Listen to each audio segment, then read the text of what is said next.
এই যে দেখুন, এই যে আসসালামু আলাইকুম প্রিয় বন্ধুরা, সবাই কেমন আছেন? আমি এখন এই যে পাম গাছটা দেখতে পাচ্ছেন, এই গাছ থেকে আমি পাম ফল সংগ্রহ করব। আর একটা পাম ফল সংগ্রহ করতে আপনার কয়টা ডাল কাটতে হয় সেটা আপনারা দেখুন।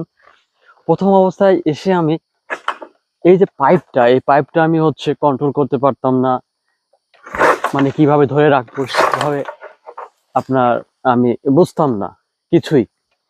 পাইপ নিচে পড়ে যেত। আর এখন দেখুন,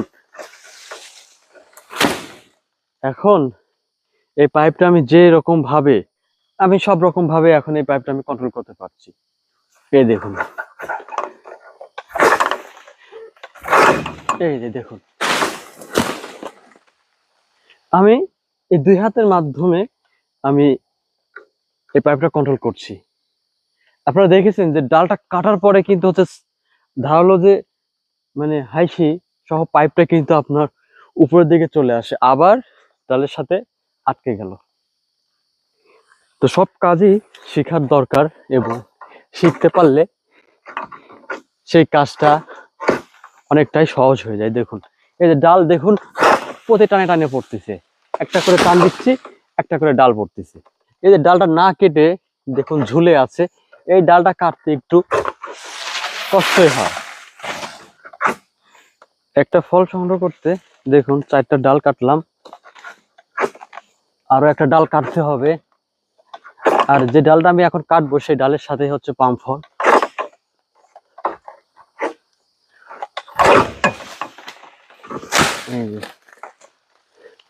এই যে পাকা পাম ফলটা আপনারা দেখতে পাচ্ছেন, এখন এটাই হচ্ছে পাকা পাম ফল। দেখুন গাছের উপরে পাম ফলগুলো কিভাবে ধরে থাকে, আর সেই পাম ফলগুলো আমরা কিভাবে সংগ্রহ করি আপনারা কিন্তু দেখছেন।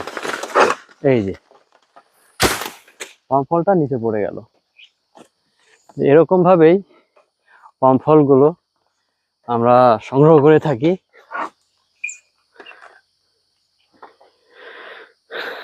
বড় গাছ থেকে পাম ফল সংগ্রহ করার ভিডিও আপনাদেরকে আমি প্রতিনিয়ত দেখাচ্ছি, কারণ আমি বড় গাছে কাজ করি।